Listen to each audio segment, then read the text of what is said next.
everybody. I'm Lauren Remington Platt, and I'm the head of Global Luxury Partnerships at FTX. And thank you all for joining us. Today, we're going to be discussing Gisele and Sam's shared mission of philanthropy, which is the theme of our spring-summer 2022 luxury campaign, which is the first of its kind for FTX. It will be published across 4 continents in print and digital, introducing FTX to a wider demographic of consumers. We will be exclusively revealing the campaign at the end of our conversation today. In the first few months of this newly created position at FTX, and after getting to know Gisele and Sam personally, the theme of our first fashion campaign became glaringly obvious to me. Not only was this campaign going to mark Sam's modeling debut with Gisele, it wasn't going to be about crypto. It was going to be a celebration of Gisele and Sam's shared passion for making the world a better place, which has been a driving force in both of their careers. What has become obvious to me since joining FTX is that we are more than just the fastest growing crypto company globally. We are a company whose core belief is that people with passion can change the world. The world is changing, and not just because of crypto adoption.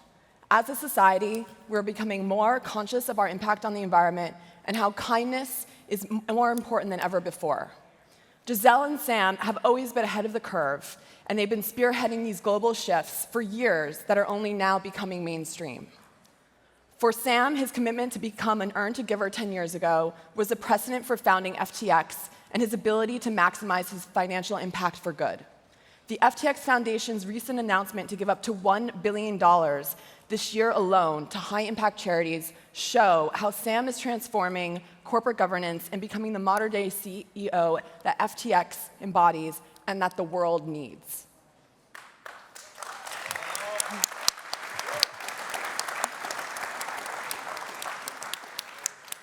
For Gisele, she has never been just a supermodel. She's always used her image and lent her profile to further causes that will help the environment and impact the most people. Today, we'll discuss where Gisele and Sam's shared passion for philanthropy stems from, since these were decisions that originated long before Sam founded FTX and Gisele was discovered at a mall in Brazil. Through this campaign, we are hoping to introduce and celebrate FTX as a company whose mission since founding was to make the greatest impact for good. So thank you guys for being here. Of course. So Sam and Gisele, you both are well known for donating not only your capital, but also your time to people and causes in need. Can you tell us why giving back is so important and how your family and upbringing inspired you to give back? And can you speak about one moment that maybe cemented this lifelong commitment to helping others? I'll let you start. Ultimately, the scale of impact you can have on the world is just really, really large. And I think, the fact is that you can impact way more people through your philanthropy, through how you give back than you do in your everyday life. And that's I think what really sets it apart. And you can think about the thousands of people who you can help who are dying of diseases that no one should be dying of today. And I mean, there are millions of them, but a single person can potentially save thousands of their lives over the course of your career. And that's a lot of lives to save. And I think when you start thinking about the trillions of people who haven't been born yet, who are going to inherit this earth, from us, the things that we do that sort of impact what it is exactly that we're passing down to them are just incredibly important and magnified way beyond the scope of almost anything else that we do.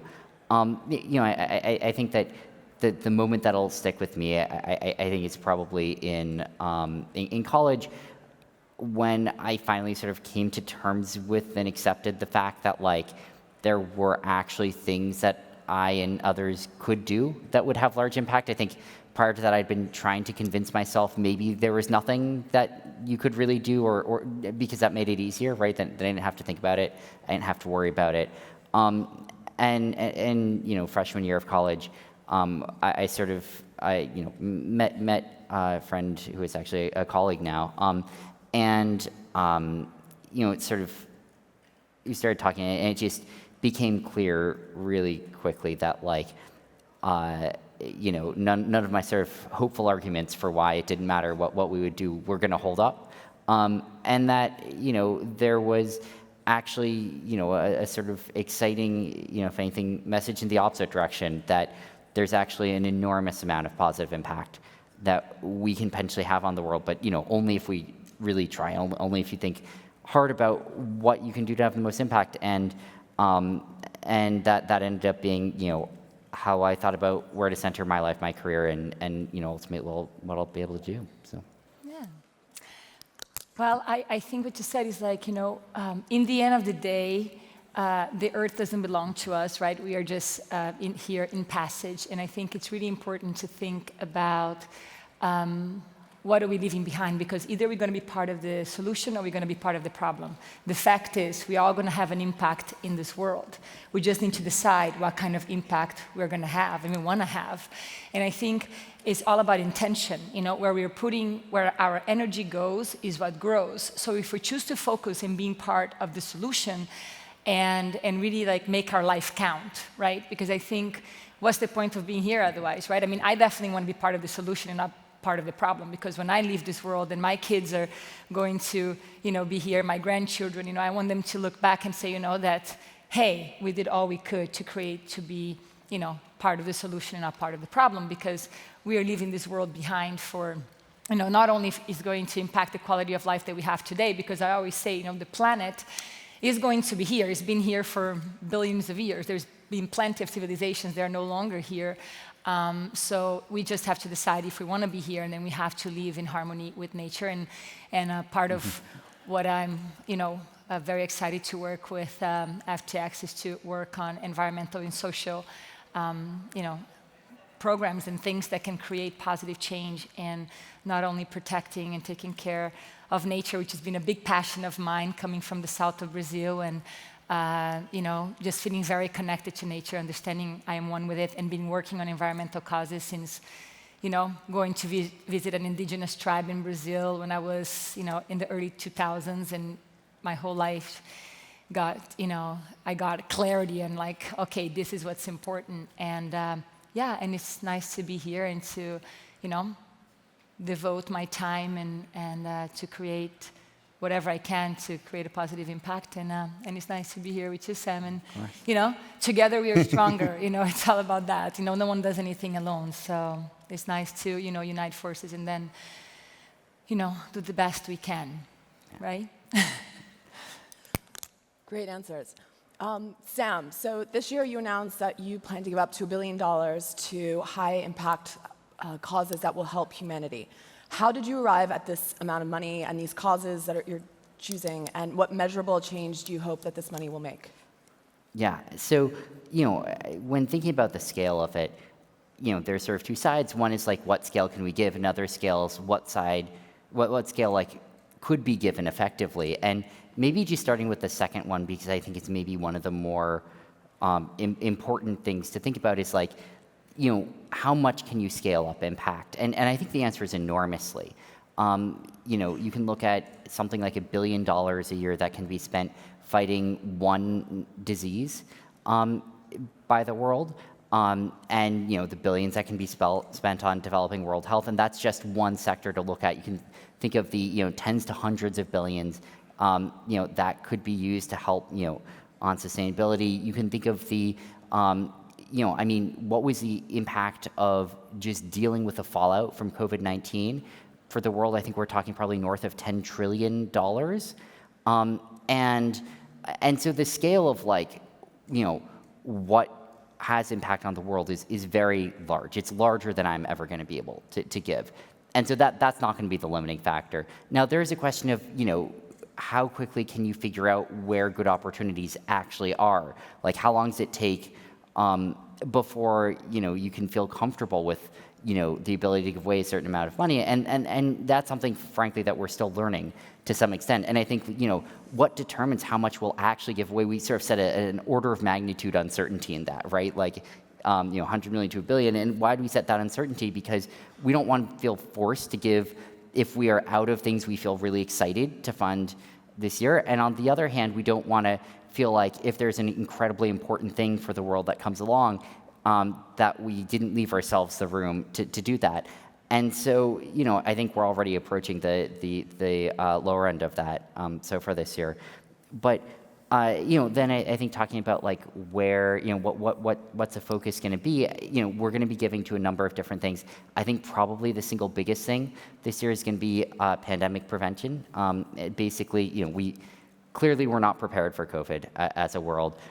We are still not prepared for it. If there's another third pandemic today, there would be another shit show. We haven't really learned our lesson. And COVID was not as bad as it could have been, right? Like, you could imagine a much scarier pandemic arising, and I still don't think we would know how to respond as a world, and that could be destabilizing. That could be something that, our ancestors would look back on as a, permanently destabilizing moment for the world if we're not careful. And there are a lot of really glaringly obvious things we should have had ready and didn't have. And if you wait till after a pandemic's here, it's often too late to do the most effective things. And so that's what we've been focusing on the most is how can we have like early detection of novel strains? How can we have antidotes already ready and developed before it hits? And clear, fast pathways for all of these things. And then one last thing is, even how do we get life-saving medication globally to the world? It's one thing if you want to get it in a large U.S. city. It's another thing if you're thinking, how do we get it someone in the middle of Kenya? Like, what do the supply chains look like? And do you need frozen vaccines going there the whole way? That's going to be really difficult to get. And so that's sort of like another piece of that. Very cool. Gisele, your philanthropy precedes you. Globally and domestically, you're one of the most renowned and rewarded philanthropists who've helped to provide disaster relief and brought attention to environmental and social issues. Can you talk us through some of your proudest moments of giving, and also how you knew that FTX and Sam was going to be the best partner and fit for you? I think the whole thing about giving to me is I come from a family, where my parents, like since we were little, they always said, I am another you, so always treat others the way you like to be treated and put yourself in other people's shoes. I think that's very helpful because, I think when we are in the position where we have our basic needs met, we can eat, we have clean water, we have access to, which for so many billions of people in the world, that's a luxury. And I think it's important to like connect with that and not live in a bubble and understand that we're privileged. And I grew up feeling that way, even though I grew up in a middle class, family, like very simple upbringing, 2 bedrooms, 8 people. I have 5 sisters in the house, but we always, were able to have enough and kind of that idea of helping whoever had less, but there's always somebody who had less.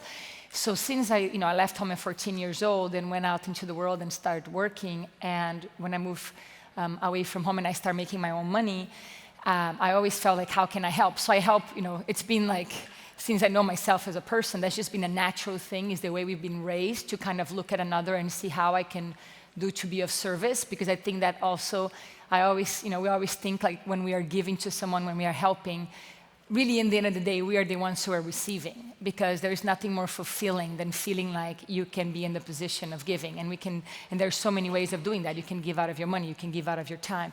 So it's been like, so many things in my teens when I didn't have so much money, but I had more time. I used to take children, they used to be from St. Jude's Children's Hospital of cancer. When the kids will be in remission, they would come to New York and I would take them to museums or to the park, or, so that's how I was helping on my teens when I was 17, 18, 19. And then, after the Amazon, when I had some experience with the indigenous people, it became more, okay, nature, is like, if we are nature and if we're destroying, natural resources are finite, and if we are destroying our natural resources, we're basically shooting ourselves in the foot. So I have to think of a way.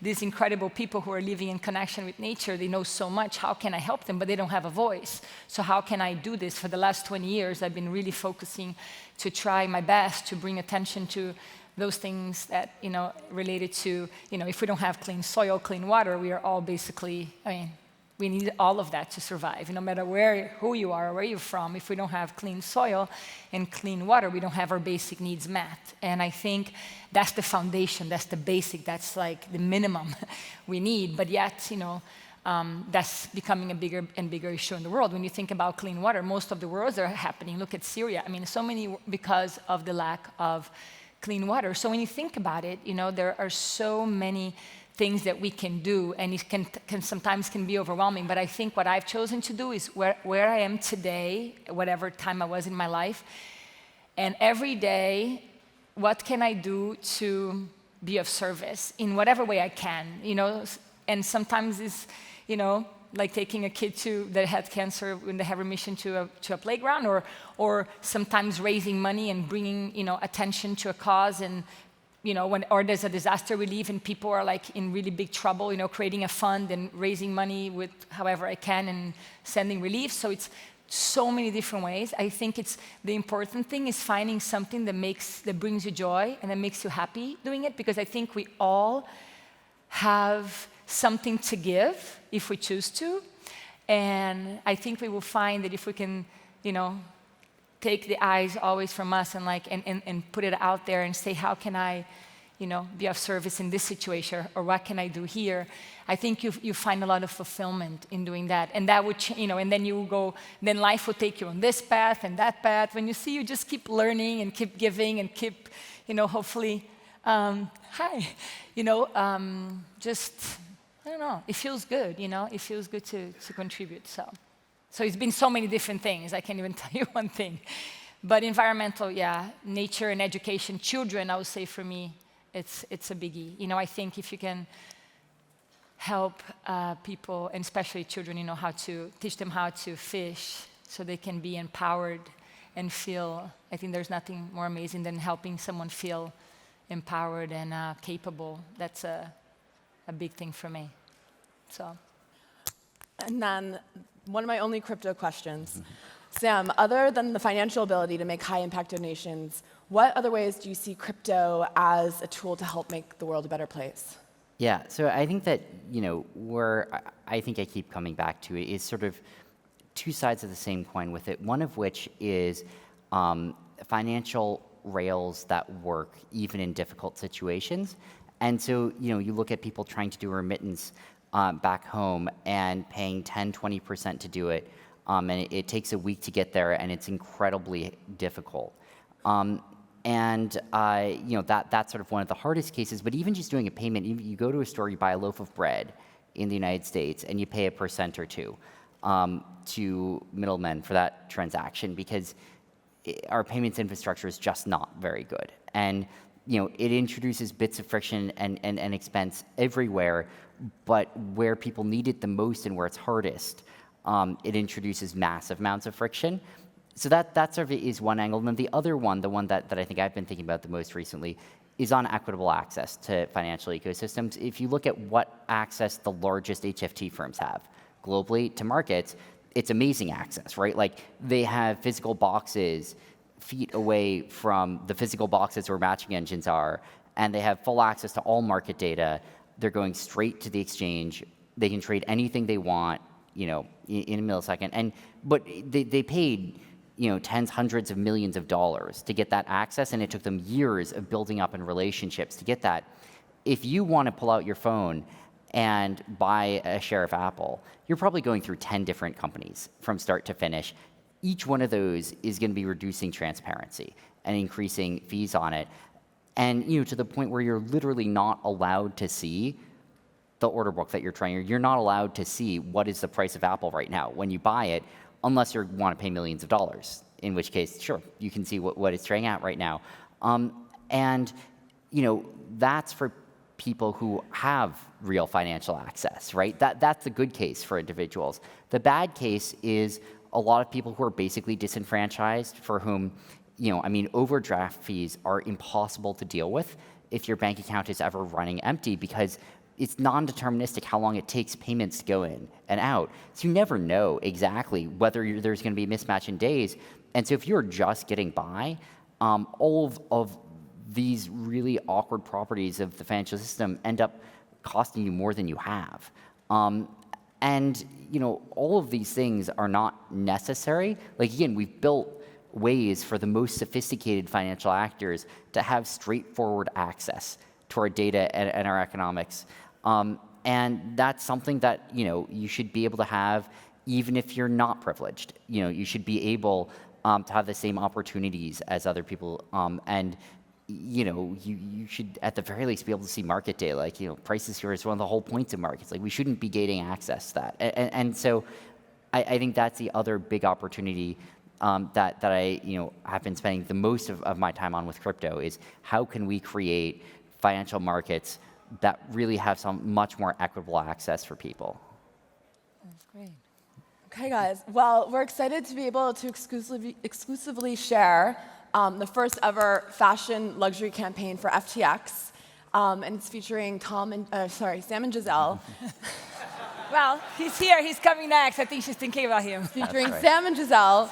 We'll substitute him in for the next one. Exactly. He'll be substituted. And it's featuring Sam and Gisele, and the two of them speaking about why you guys are all in on FTX and striving to make positive change. Can you share what this campaign means to each of you and what it means to be all in on giving back? I'm just excited, when I hear that, I think, for me to be able to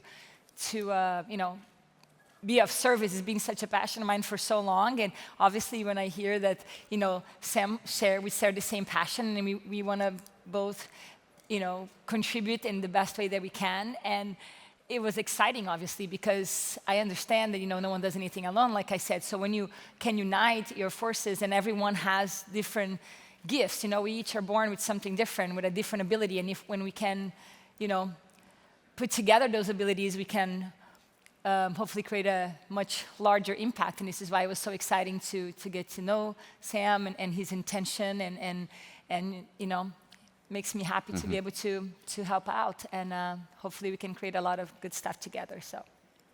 Wait, we don't have Sam up here. Sam, where are you? Sam, where are you? I don't see what people are complaining about. I think there you are. Very good. Yeah. Look at that, Sam model. Watch out, he might leave crypto and start modeling career.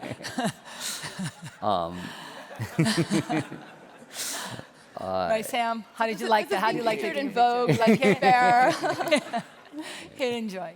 No, it's I mean, it's what matters the most in the end is how we can give back, and it's in the end it's what matters that we do that as well as we can, and I'm excited about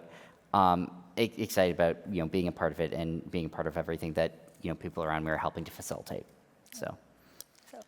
Well, thank you both. This was such a privilege, and thank you for all you've been doing. Thank you. Thank you, guys. Thank you. Have fun.